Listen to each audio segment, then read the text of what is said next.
Hello, everybody. Welcome to Power Pantaloons podcast. My name is Tonya. I am your holistic cancer wellness specialist. And today we have Heather Danielle with us. Welcome to the show. Thank you so much for having me. I'm so excited to be here. I am so excited to chat with you. So why don't you tell the audience a little bit about yourself and what kind of cancer you had? Oh yeah, so I'm Heather Danielle. I'm actually like a spiritual mentor. I call myself a spiritual gifts mentor.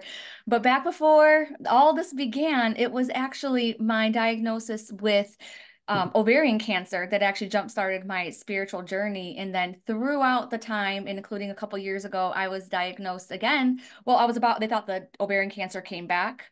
So I had to have another surgery for that. And then I also had the skin cancer too. So Oh my gosh, yes, exactly. It's like that the cancer is crazy up in here.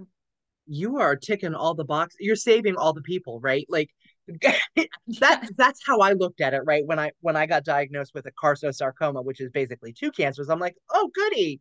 That means four of my girlfriends don't have to have cancer because based on like that was just the mental gymnastics in my head, right? Like I never sounds a little thought about crazy, that. But it is right? really funny because I actually recently found a friend of mine. Well, my friend of mine actually finally, shared her story that she was just diagnosed with breast cancer like last week. Oh And my she was gosh. talking about just how out of the blue it was. And she was like, I never envisioned, that 2024 would look this way. But it was really crazy because then I reached out to her because I was having some of my own issues and still going through those issues. And now I'm going to get checked out a little bit more further, with my doctor and those kinds of things because of it. But I'm like, wow, if you didn't share your story and you didn't say anything, then I might not be getting checked. And then who else's story, who heard that story and is now getting checked out? This is exactly why I do this, right? Like 1,000% why. According to the American Cancer Society, one in every two people will have some kind of cancer before they die. 30% of the cancers are some kind of breast cancer, and one in eight people will have breast cancer. I mean, these, It's so crazy. And for me and my stories, it was like both of them were out of the freaking blue. So going back to my ovarian cancer, what ended up happening was kind of the typical thing. We have ovaries and oftentimes we get cysts on them and they come and go throughout our menstrual cycle, not a big deal. And this was happening to me for some time. And it came so funny because my doctor would always be like, okay, get an ultrasound. And the ultrasound started happening a little bit more closer and closer together until finally we realized after a year or so of looking at this cyst that it was not going away and was getting bigger. So finally, my gynecologist was like, hey, you have to go to a surgeon. And I was like, okay, they're like, you're going to have to get this removed. So I went to the surgeon, and the surgeon was like, I can't do this. They're like, it's more than likely cancer. They're like, and if I go ahead and I take out your ovary or whatever, he's like, you're probably gonna have another surgery to remove everything else because we don't know if the cancer has spread. Up to this point, I had never even heard the C word. right, right. It, So it was kind of a shock to the system. yes. And so then I'm like, oh my God. Like, and I remember too at the time I had to text my husband. I'm like, the doctor thinks this is cancer. And he was taken back as well because we were not at all prepared. But No. get this. I go to the freaking oncologist and I'm like talking with her, and she was like, hey, just to let you know, I don't think this is cancer. And I'm like, oh, wow, this is interesting. She was like, in fact, she's like, we're going to do the surgery. We'll remove your ovary. We'll remove the cyst and stuff like that. She was like, but honestly, it's less than 1% chance that it's cancer. And I remember my husband being in the room and he was like, well, what if it is that 1%? And I remember like almost like shushing him, being like, no, no, no, no, the doctor knows best. Don't even bring that up. You're going to irritate her. Like, did the same thing happen with your story? So, um, I ended up having so my only symptom was I felt like I was PMSing all the time. Like my abdomen was just heavy all the time. And I'm like, this is not right. And like my body was just like, hey, hello. Um, we did the pap smear was fine. The ultrasound, the transvaginal ultrasound, fine. They did something called a sonohistogram, which is where they inflate the uterus, and then image, right? That came back fine or inconclusive. And my gynecologist, she's absolutely spot on, fantastic, professional all the way. She's like, so this came back this way. Um, the next step would be, do you want to proceed, right? So they actually had to do a DNC to find my cancer. Yeah. Wow. And it gets even crazier. So a healthy uterus is 4 ounces or so. When they took out my uterus, it was over 10 pounds. Are So there you was, serious? yes, I'm serious. So there was 10 pounds in my 10 pounds of cancer in my body. There was not one marker in my blood, and they literally had to do a DNC to find my cancer. So I stand on my little soapbox here and I talk about listening to your body because it's so important, and advocating. So, like, even if the tests are coming back fine or inconclusive, that doesn't mean there's not something there for Huh? you to pursue. And if Yes. it's a medical practice, right? They're practicing. You Yes. live in your body 24/7. So you are the expert on your body. So if you're Hmm. saying there's something wrong and the doctor isn't listening to you, fire them and go find somebody, some other doctor that will. And I really wish that I would have because my doctor wasn't all that, that yours probably was and wasn't very professional because I knew a little bit about my cyst. Like it was really, really large and I had to be very careful because they said that it could flip over and mess up my fallopian tubes and yada, yada, yada. That would have been a whole nother thing.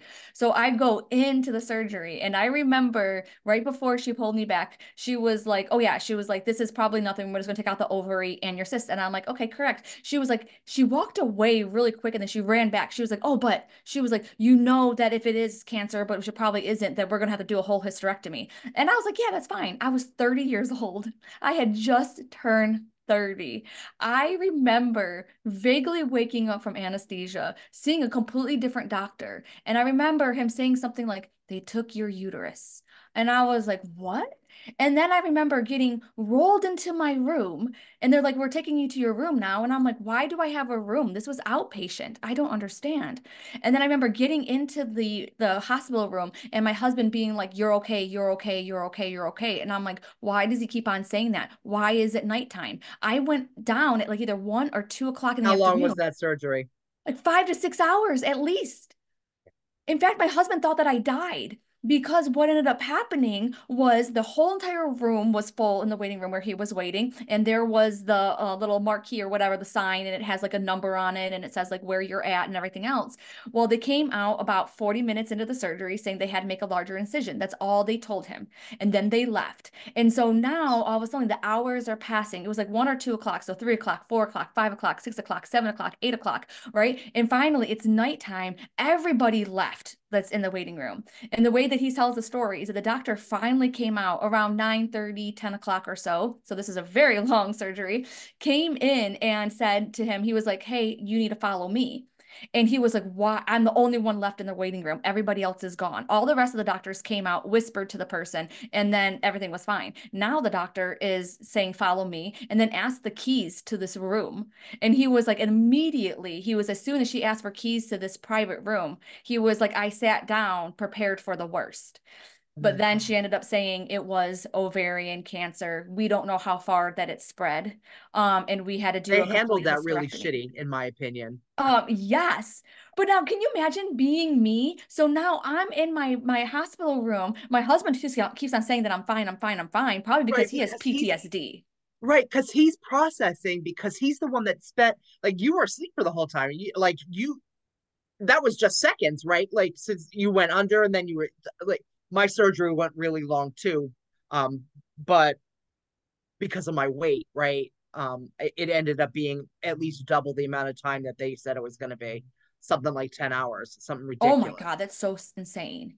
And then But like for my yeah. family was notified at intervals. Like, I can't even imagine sitting in a waiting room waiting for news Mhm. for hours with nothing.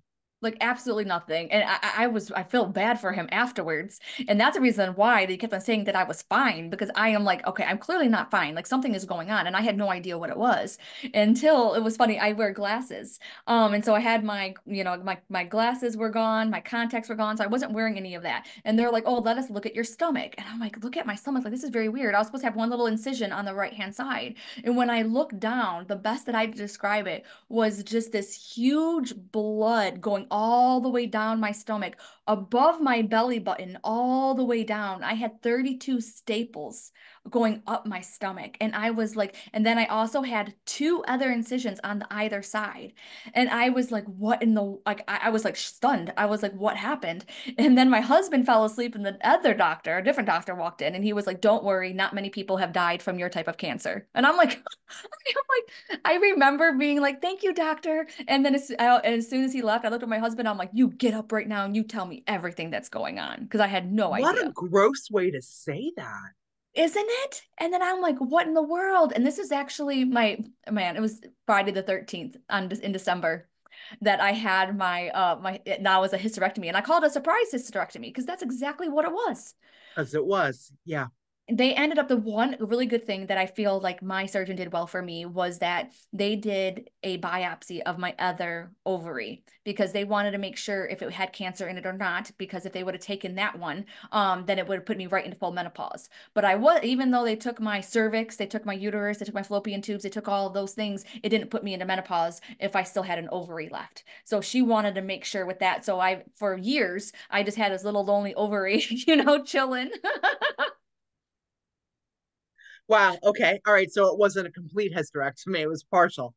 Well, they say it's a complete hysterectomy because a complete hysterectomy doesn't include the ovaries, and ovaries and an ovulotomy. So what ended up happening was, guess what? I stuck with amazing, amazing, amazing surgeon, my gynecologist, Dr. Love. Shout out to him, love him. He's the one that told me that it was 1% chance that he's the one that told me it was cancer, and then I needed to talk to him. So I've been working with him. Well, guess what ends up happening? A cyst keeps on growing on the other ovary, Time for and so that now to go. I have to start visiting it, like, so now I'm doing an ultrasound like so many times. Like I just felt like I was having a baby and had to go for the ultrasounds and stuff like that.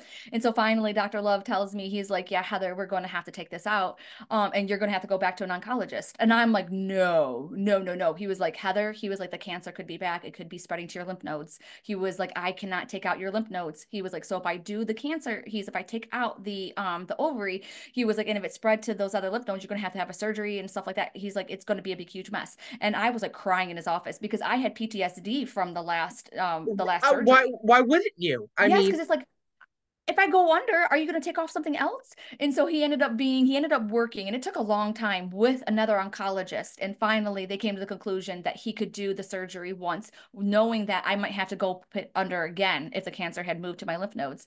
But it was so funny because like, he's my best friend. Like I love him. I feel so close to him now. And sure enough, he ended up removing that ovary, and it ended up not being bad at all. It wasn't cancer. It was like a borderline kind of situation, and they didn't have to do anything else at all. that's awesome. But can I tell you a quick thing that made me feel better about it, just in case anybody's listening needs to feel a little bit better about it? Was I was very sad that my lonely little ovary was hanging out there all by itself, and I feel like all of his friends got taken away. And then when was looking at getting rid of the ovary, I was like crying because I was like, now what happened to all of my ovaries friends, like Mr. Uterus and stuff like that? I was like, and now all of a sudden the ovaries going too. Like I feel bad. And then all of a sudden, my husband just gets me in my way of thinking, and he was like, but Heather, what if that ovary was the bad ovary? What if that ovary was the one that made it worse for everybody else? What if he's been tricking you this whole What if he entire was the time and bully? thinking, yes. And I kid you not, I went from, I don't want this surgery to, oh my God, I have to have the surgery to get this mean ovary out of my system.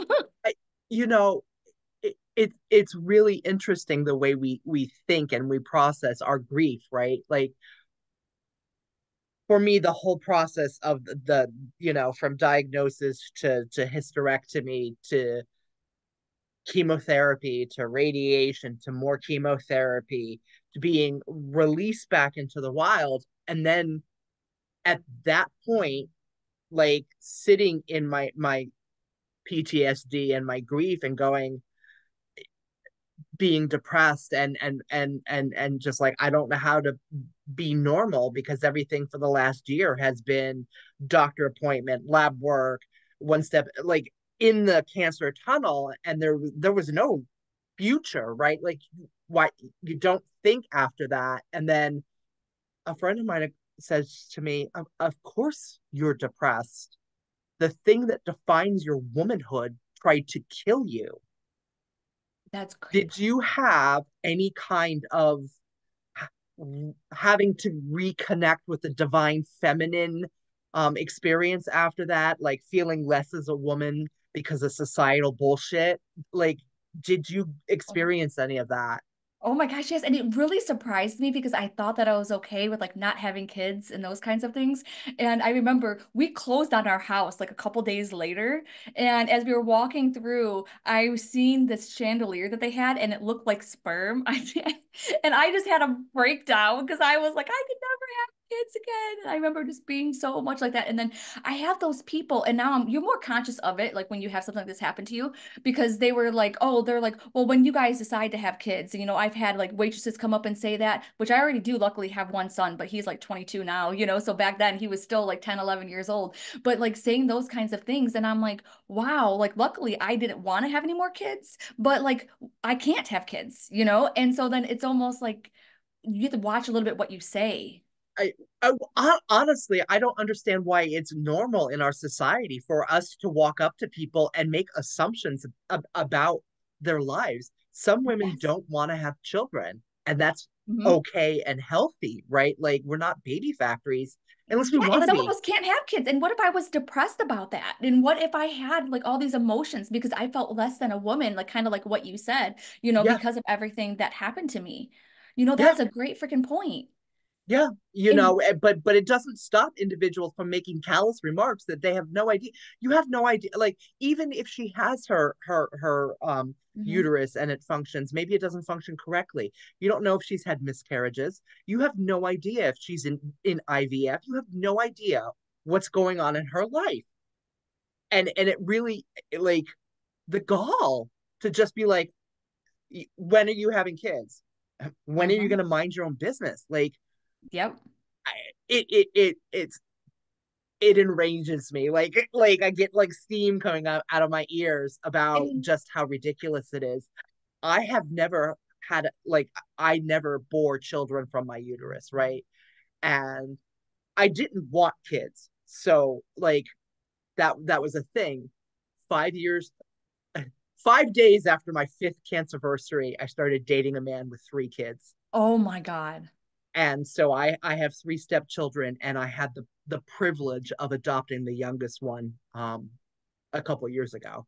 There's So so many different like things that people are going through or not going through and stuff like that. So I hate when people are saying that. And sometimes I'll fight back a little bit, because oh, even though it I'm doesn't. feisty. Yeah, I'll make a little comment back and I'm like, "Oh no." I was like, I had cancer and can't have kids, because I kind of want to like check them a little bit because I feel like if I don't do it, then they're going to continue to say those kind of comments and finally they're going to hurt somebody really, really bad. Yes, Just like I hated it and I still hate it to this day that any time that if a woman is sick and she's like, "Oh, I don't feel good. I'm nauseous." "Oh, are you pregnant?"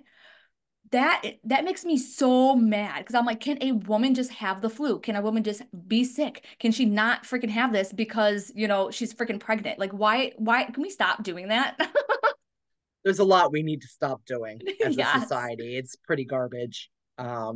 Pretty toxic the way we treat our women. I mean, from the inequality in our healthcare to just the societal norms. I just there's so much we need to correct.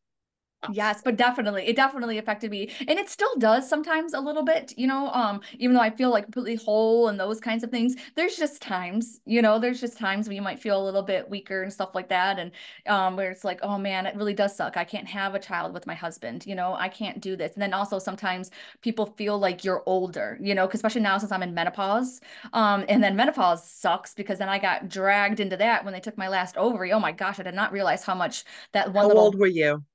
I was 35. So I was like, hey, that ovary hung in for 5 years, I think it was 30, yeah, about 5, maybe 6 years. So yeah, they say that usually when you have that surgery that I had, that you only have about 5 years left in the other ovary. And so then I got just yanked into full-blown menopause, which also, one of the things with that is weight gain.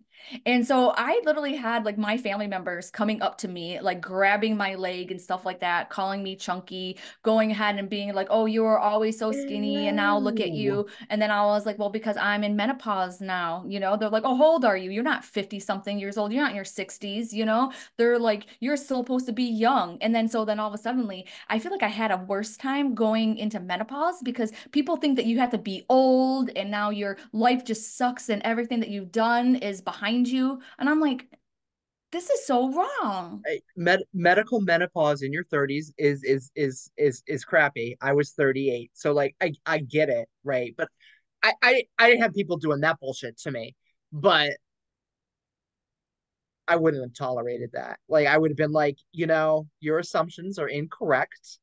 Like especially like cancer is impacting younger and younger people. Like you're hearing stories where more young ladies in their 20s and 30s are having ovarian and breast cancer, and it's as far as I'm concerned, it this is a pandemic, right? Cancer is Oh, its own like plague yes. on the people, and the statistics are not going in the right direction. And I think we need to do something more than the standard of care, which is why I do holistic, right? Like mind, body, spirit. I think mindset is super important, and I did all kinds of woo woo things in addition, right? Like Yep. Chinese medicine, grounding, crystals in my bra, stinging bowls, detoxifying baths, aromatherapy, flower essences, blah, blah, blah. Like just all of that, right? I, because I think you have to heal the entire person, not just the sick body part. Yes. Oh my gosh, like 100%. And especially like with me, knowing that it's like, okay, it's my ovaries and stuff like that. And I look like, wait, the chakra, sacral chakra, what is that about? Okay, it's also known as a sexual chakra. Well, I went through a lot of sexual abuse when I was a child and things like that. And it's like, oh, wow, my body was trying to tell me something, maybe, like, do we need to heal from this? So I think that totally 100% makes sense. It does. It does. What is it? 4 out of 5 women are assaulted. The first time I was assaulted, I was 5. Oh my gosh. See, and I feel like the people who've had a lot of those traumatic experiences, though, like one thing is that they have a bigger light inside of them, because it's like almost like I feel like God, universe, whatever you want to call it, that you believe in. It's like they don't put the light in other light areas. They put light in the dark areas, so that I don't want to say that we can shine, but it's like a lot of us, man, we draw some of that stuff like moth to a flame because we have such as a light inside of us. And then I think that sharing our stories and, those kinds of things can really help other people, especially if, they're feeling alone, which that's Yeah. one thing that I felt alone with and a lot of it. Like, oh my gosh, like I remember thinking like, man, I could be on Oprah for like, a whole entire year just sharing stories about my freaking life. And then I met other spiritual people and it's like they were going through the exact same thing. And I'm like, oh my gosh, these are my people. This is like my family that I never Yeah. had, Yes, I do. So so your symptoms really were just your cysts. Yep. And then, I'm not sure, like I kind of wanted to bring this up too because it kind of you touched on it for a minute. And it's like you knew something was wrong with your body and you kept on pushing through it. And that's the thing is like so this was maybe like 2 years ago or so, it was like I had this little like pimple on my head, my forehead, and it just wouldn't go away. And I had it for a couple of years and stuff like that. And I just kept on looking in the mirror and it was almost like my attention was just drawing towards it. And I was kind of conflicted. I'm like, oh, is this spirit telling me that something's up with it? Or is it just myself? And I couldn't figure out the reason. But finally, it was bothering me so much. I went to the dermatologist. And when I went to her, she was like, oh, this is fine, Heather. This is just like a beauty mark or whatever. And I'm like, I really don't like it. And she was like, well, she said, we could take it off, but you're going to have a scar there. You're going to have stitches, whatever, like that. Or whatever it was, not stitches, but, something else. And then I'm like, honestly, I chose vanity in that time, or so I thought it was vanity.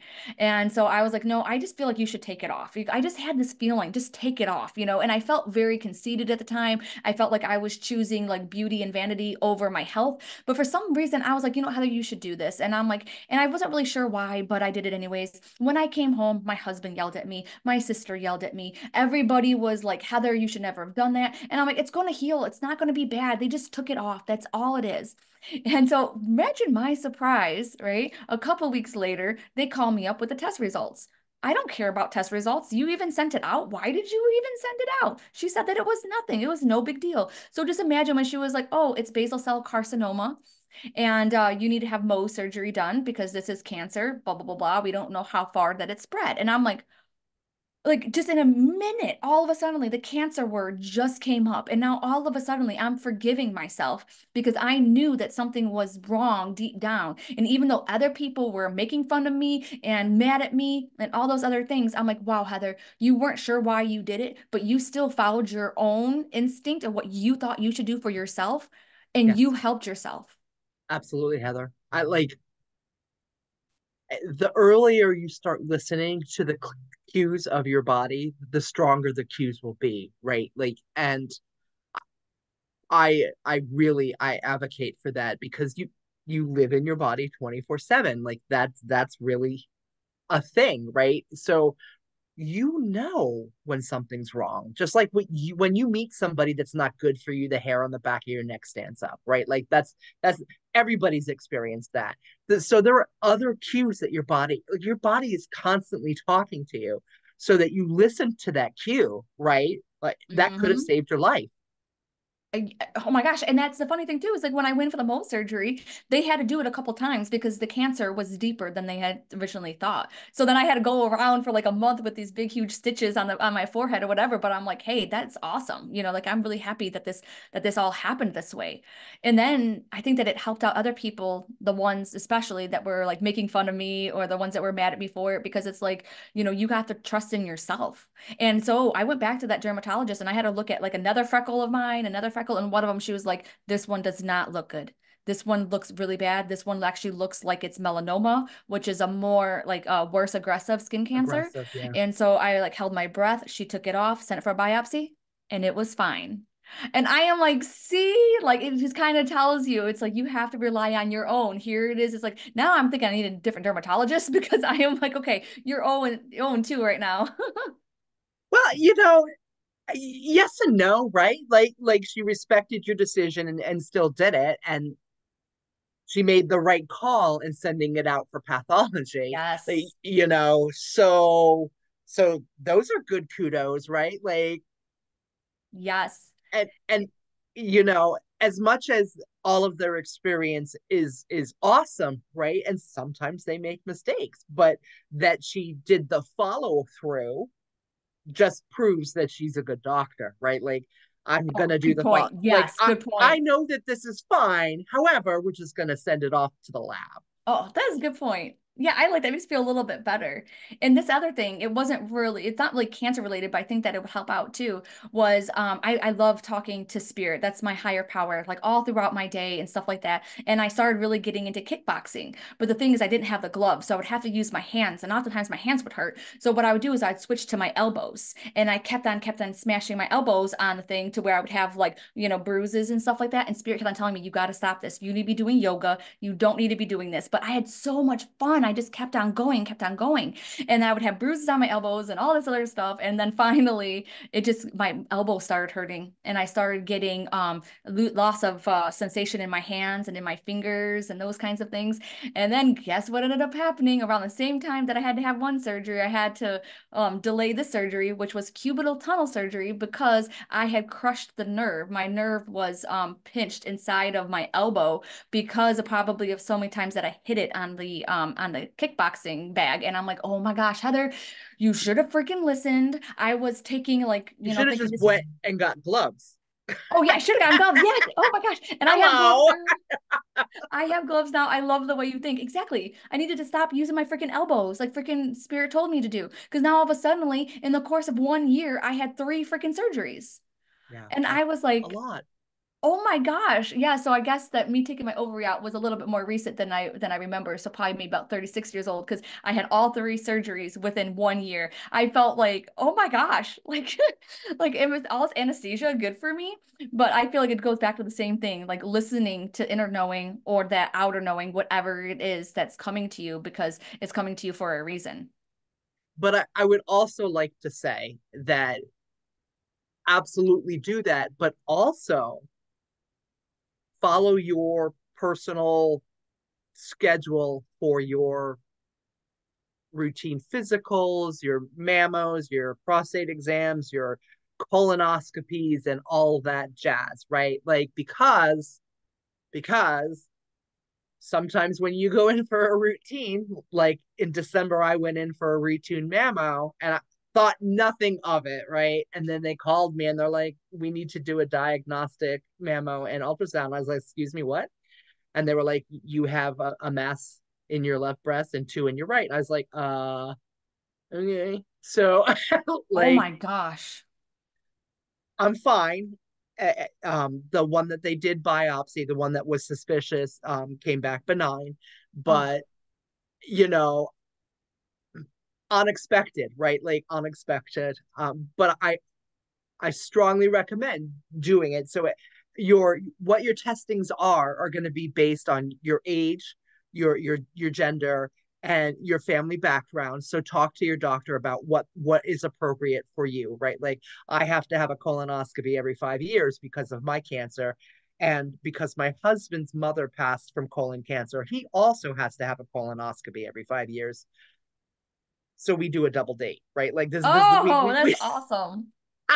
my our doctor thinks we're absolutely hilarious, and we go in on the same day and we're back to back, and one of our kids drives us, and it's just it's hilarity, right? Like, but it's so important to do it. And nobody likes to do this procedure, nobody, I promise you, but it's necessary because early detection does save lives.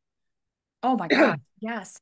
I completely agree with that too. And also the big thing too is your medical history as well. So a lot of times they have certain ages, like by this age you should have this test done, yada yada yada. But for me, because of my experience with ovarian cancer, now my increase of risk of breast Yep. cancer. So I've gotten my mammograms done ever since, like once a year since I was like 35 or whatever, even though I think it's like 40 is the age limit. So you might also have to do things a little bit earlier. Just like I think my first colonoscopy was when I was 30. And so it's like, yes, it's like, luckily no cancer. I got some Crohn's going on. But then I feel too, sometimes you can feel validated if you keep on pushing it and you can keep on seeing, like, okay, that's the reason why that I feel the way I did. So just like everybody hates the colonoscopy, but honestly, I didn't mind it because the anesthesia from that, like, I woke up really happy. Like, I woke up like feeling really good. I wanted to stay on that drug. But then I also got an answer. The colonoscopy, the one who did it, he was like, hey, you don't have Crohn's, you don't have anything. And then when he did it, he found out it was actually Crohn's. And I'm like, okay, so now that's the reason why you might get some validation. Yes, yes. For me, the colonoscopy, the prep is more annoying than the procedure. Yeah, maybe I blocked that part out. Maybe I just blocked that out. Although, so we did it one in January, right? So just a few months ago.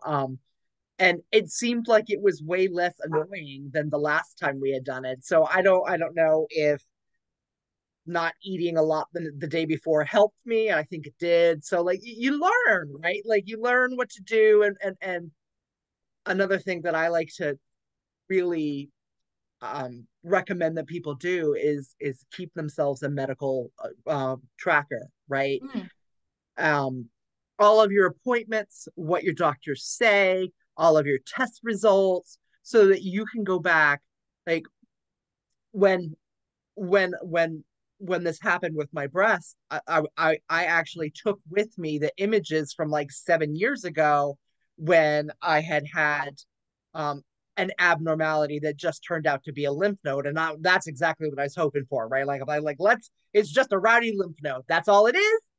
But that's not what it was. But I had those images because I'm kind of a Virgo about that. I maintain all of my records. It's in this giant 3 ring binder, and I yes. recommend that everybody do that for themselves. And it Yep. helps you, right? Like if you're tracking your food, if you're tracking your supplements, if you're tracking your water, you can see patterns and you can make educated decisions about what's going on with your health based on that data. Like it sets you up Mhm. for success. Oh my gosh, yes. It's actually reminding me of my mom because my mom passed away from lung cancer. And it was really funny because she was not paying attention to any of the symptoms that she was having, and she wasn't going into the doctor. In fact, after she passed, because I swear her cancer, like by the time she had her first symptoms to the time she passed was maybe about 2 months. But from the time that she found out it was cancer to the time she passed was 3 weeks. And so I remember I was her advanced directive and I got all of her medical records together and stuff like that because I'm not sure if I said, but yeah, she was only 59 years old. And I had to look through all of her medical records, being like, okay, what was she doing? You know, what was going on like behind the scenes and stuff like that. And then I really do like, I'm not saying that it would have turned out any differently. I'm not saying that. So anybody who's lost anyone like this, I'm not saying that at all. But sometimes I do wish she would have went in for a little bit just to, get an x-ray done or something when she was feeling crappy instead of trying to push through, like those stubborn old men do and women, Well, I think that's part of the generational mindset there, though, Yes. right? Like my father ended up passing away, and he did have cancer, but he also had dementia, and he ended up with sepsis because he had pain, but he didn't tell anybody for over a day, and by the time they found it, it was. Mhm. And they said to my mom that we could do surgery, and she's like, no, just make him comfortable. But he didn't say anything. Stubborn old man, right? Like, so yeah, like You know what I think? I really have to tell you this quick story if you don't mind, because I think it's just so incredible. It's kind of spiritual twist was I was driving home from work one day, and this is right before, my mom was fine as far as I knew. I kept on seeing my favorite number. My favorite number was all mixed up, and I have proof of this. I have pictures of all of this stuff. And so I tuned into spirit, I actually tuned into the angels specifically that day, and I was like, why are you showing me this number all mixed up? What's going on? I'm not on the right path. And they're like, you need to play the lottery. And I'm like, really? I need to play a lottery? A psychic playing the lottery? This is freaking cool, you know? So I'm like, okay, I'll play the lottery. So I remember when I bought the ticket, I said to him, I was like, okay, if I win, this means our connection is true. Like I truly am hearing you, you know? Well, guess what? The next day, the numbers came in and I lost. And I played the straight four, for Michigan. And I remember crying. I literally pulled over when I found out that I lost. I cried and I was like, I thought that I heard you right. I thought that we had this connection and I lost. And they were like, look at the numbers that did come up. They're like, because the numbers that came up were associated with someone you need to spend more time with. And I'm like, really? Okay. So I looked up the numbers. And ironically, it was like 1959. And I'm like, wow, I don't know who was born in 1959. So the first person I asked though was my mom. And I'm like, hey, what year were you born? She was like 1959. And I'm like, oh my God. I was like, the angels are telling me I need to spend more time with you. I literally have this Facebook message, of me and my mom. And finally, I'm like, so mom, what's up? How you doing? And she's like, oh, I'm not doing so good. I broke a rib. And that's when she is going through all those symptoms that we didn't know what it was. And she was just, trying to tough it out, thinking like she just freaking broke a rib. And then I was like, what happened? What's going on with it? And she was like, oh, I'll tell you the next time I seen you. Well, by the 3 or 4 days later, she was diagnosed with cancer. And then she was gone 3 weeks later. And I was like, oh my gosh, I just remember thinking, I'm like, thank you so much. Because in those times, like, in those days before she was diagnosed, I was able to talk back and forth with her because I was listening to the angels, because I yeah, was like, you okay, spent more time with like, her. yeah, like they told me to spend more time with you. So I am. So I had that little bit of time there. And then also I had this story to tell her because I did tell her this. And I'm like, hey, everything that you're going through, the angels know about it, So I was like, you don't have to be, scared or whatever. They know.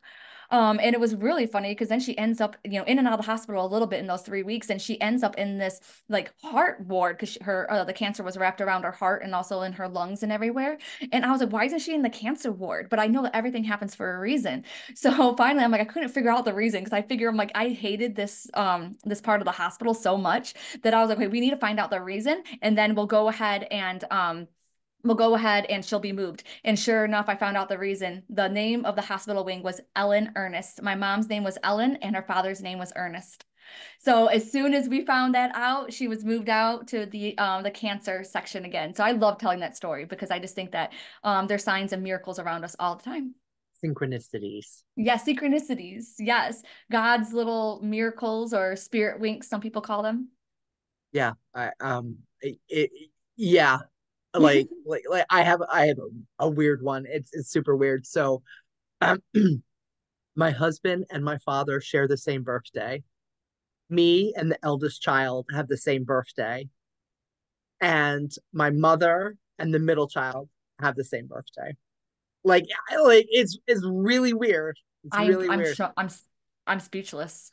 Like it is absolutely crazy. Like it really is. And what's really funny is with me and the eldest child, it's 30 years and 30 minutes apart. Like, Oh, yeah, yeah, that is incredible. That is like one of the best things that I've ever heard. And I think that it kind of confirms with you too that you're meant to be exactly where you're at. There was yeah. something larger orchestrating this whole thing in your relationship and everything. That is deep. I love that. At one point we had like four Virgos in the house. Do not recommend. I'm a Libra. I don't recommend it either. I gotta share September with you. Poor Gemini. Oh my gosh, my husband's a Gemini too. The youngest is the Gemini, and woo. Oh, Yeah. that's a fun match. Oh, absolutely. Crazy pants. Crazy pants. Absolutely. So yeah, no, I really appreciate, Heather, that you came on to talk about your story. And you yeah, you gave a lot of education, right? I learned something. I don't remember what it is right now, but I learned. Yeah, I hope that Oh, everybody got at least something out of it. oh no, the hysterectomy thing. I assumed that a hysterectomy was the whole kit and caboodle. Yeah, me And too. Me too. what was the name of the It's called an upolotomy. oopala? Upolotomy? Upolotomy? Yeah, that's the reason why that they don't say that. Yeah, I actually learned that. I don't know throughout my time when I was doing that because I was like, wait, is it partial? Is it not? And they're like, no, it's a total hysterectomy. A total hysterectomy doesn't include the ovaries, like they don't count that. That's a separate surgery. And I'm like, oh, okay. So I guess you can have a complete hysterectomy without moving the ovaries. So that's Oh, cool. so you still get pap smears, right? I do. Wow, look at that. Yes. Well, the reason I ask that is because I keep hearing that people saying once you have a hysterectomy, you don't need to do that, and that's blatantly incorrect. So, like, I I I don't like want them. no, who wants that? I was like, I But don't even have a cervix anymore. Like, did you get your cervix removed? Because I miss my cervix. Okay, can we talk about that? Like, that's something that you lose that you didn't know that you didn't want to lose. I yes, I don't have a cervix, so I call my vaginal canal a windsock, right? Because it's flopping around, right? Like, I and know. my Anytime husband it's thinks so. I'm crazy, right? Yeah, I love it though because I remember like so many people. They're like now when they say they're like, "Oh, are you gonna have a baby?" I'm like, "Not unless it's a Jesus baby," because that's what me, that's me and my husband talk about. We're like, "Yeah," because don't know how it's gonna work.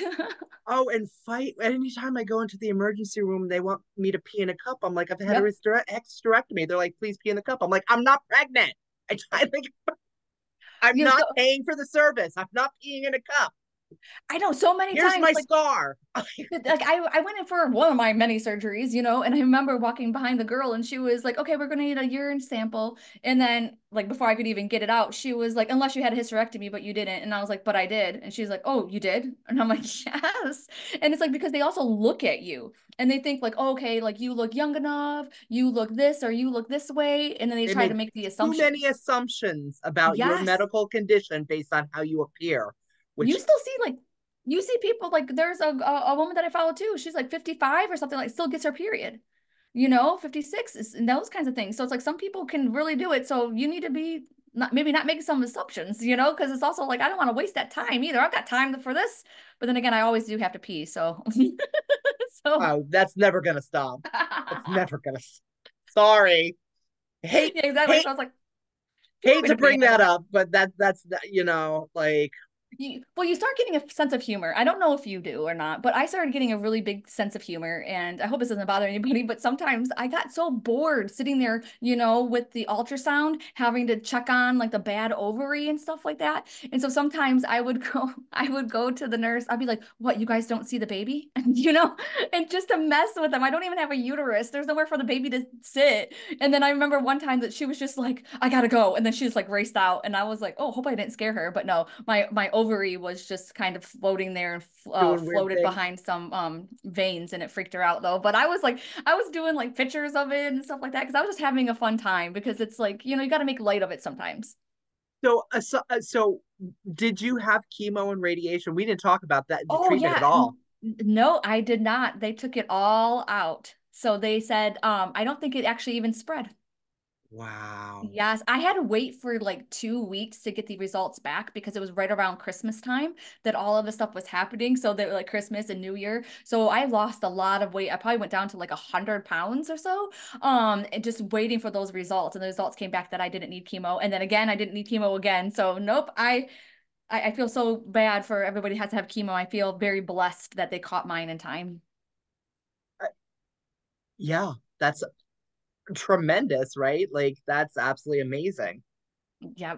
And it's like, yeah, it's like you have to just keep on staying on it if you can. Not forgetting about it, doing your own research, all those kinds of things. Well, maybe not doing, don't go down the Google rabbit hole too much. There's But some scary things out there on Google, yeah, but but do there's your, yeah, I like what you say, do your due diligence, listen to yourself, but nope, they caught it. So I did not have to do any of that. So I was so happy. I feel like, higher power spirit intervened, because they were like, okay, can she freaking handle this right now? And at the time, I don't think I could have. I you handle what you handle, right? Like Oh, that's true. That is true. My you don't mother-in-law is now you going don't pick through it. chemo. Yep. And it's like, and hopefully hers is in remission right now. But like kind of like what you said, I think you said by, however many years or whatever, 1 and 2 people will have cancer. And then it's like, yeah, my mother-in-law now, and she has lung cancer, but she was able to go through chemo. And as far as I know, it's in remission right now. So she's really happy because like her hair is growing back and everything. So like she has a wig and she has her real hair now. And it's like sometimes I can't tell the difference. So it means it's going really well for her. That's awesome. Yeah, when I lost all of my hair. I have some funny stories about that. Like I lost all the good hair. I kept Oh, I kept some underarm hair. I kept some mustache nonsense and some that's how it rolls, though. like like three beard hair. Like it's Oh, just the weirdest one. Yeah, my Aunt Betty too. She also had lung cancer as well, and I feel like she went through the exact same thing. I think she ended up shaving her head because she was just tired of it. I yeah no I lost well I knew I was gonna lose it, so we did a mohawk. Oh, At 38, I got to rock my first mohawk, did you first and color it? only. Oh, listen, I get color my hair all the time. Although Yeah. weirdly enough, so like after all of the hair grew back in, I did dye it. I dyed it a couple of times, and then I dyed it jet black, permanent black, right? And it washed out. I was like, oh, so the hair does not want that. So I went like a good 10 years with no hair dye in my hair at all. And then eldest child is like, let's do your hair. And then ta-da, now we're blue. So Oh, I love that. I love your blue. I think it's actually perfect. It's one of my favorite colors. I know we were talking about that. I yeah, no, I blue, first of all, I think it goes really nice with my complexion, right? And I have blue eyes, so it brings the eyes out. But um blue is a healing color. And one of the things that I had with me while I was going through my journey is ugly doll called Big Toe, right? Like a friend of mine gave me Big Toe on day two, the first day of round two of chemo, and so like this little stuffed animal. He went with me everywhere. He went through all the surgeries. He went through all the chemo. He went into a radiation chamber with me because nobody could come in with me. Like craziness, right? So blue is it, and you'll appreciate this. I showed up for the first round of my radiation head to toe in Barbie pink, including the I Dream of Jeannie Bouffant wig, right? And I shuffle on in with my Hello Kitty pocketbook and my little rhinestone flip flops, also pink, right? And the nurse behind the counter goes, "Oh, honey," and she comes rushing around. She's like, "Let me get you back up to the fifth floor, the Oh psych my ward." God. There's no way. Oh yeah, she was so embarrassed when she found out I was there for radiation. She's like, oh my, I'm like, you made my day. Absolutely. I needed that laugh. Hilarious. And every day I would come in a different outfit with a coordinating crazy wig. And they started taking bets on what color my hair was going to be that day. Oh my God, that is so cool. somewhere I have a picture of some of the nurses and the doctors wearing the wigs, right? Like, because for me, like, I wanted to bring awareness, just by being so crazy pants about it. And that helped me go through my treatment when I could barely walk, right? Hmm. And that's how they knew that the radiation was really starting to affect me when I just couldn't even be bothered to put a wig on. Oh, that's sad. Yes. That's what's really heartbreaking. Like my mother-in-law, she stopped cooking, but for my mom, it was coffee. And I remember as soon as like I boycotted coffee until she could drink coffee again. So the very last time that I seen her, we drank coffee together. And that's the only reason why I drink coffee now, because I was like, oh, it's so heartbreaking when they Because it's go a through. memory thing. Hmm. You have cemented a memory with it. We Yes. all have that, right? Like, some people smell certain perfumes and they think of their grandmother or whatever, right? Like, Yep. there's Exactly. memory. Yes. And I will It's a always do little that. ritual. Yeah, it's a little Yes. ritual. It's a ritual of remembrance. And, I probably shouldn't say this because I don't want to stain my mom's legacy, but my mom was a Starbucks girl. And sadly, I didn't stop at Starbucks that day. I stopped at Tim Hortons, and I feel really bad about that because now, because now our very last coffee was Tim Hortons and not a Starbucks. Sorry, mom. All right, Timmy's is okay. Timmy's is Timmy's okay. okay. Did you bring the Timbits too? No, I should have though. But it was funny because I was always the Tim Hortons girl and she was always the Starbucks. But now it's really funny. I actually got her gold Starbucks card. And I still use that every day well, every day, but every time I go to Starbucks, I use her thing. And then when they ask me the name, I say Ellen. So it's like almost like she's buying me the coffee still, like every time that I use it. So I absolutely love it. That's important. That's Yeah. absolutely important. I love this. I've been loving talking to you. Yeah, no, this has been absolutely fantastic. And I really do appreciate you coming on to the show today, Heather. And I appreciate that. Thank you. Yeah.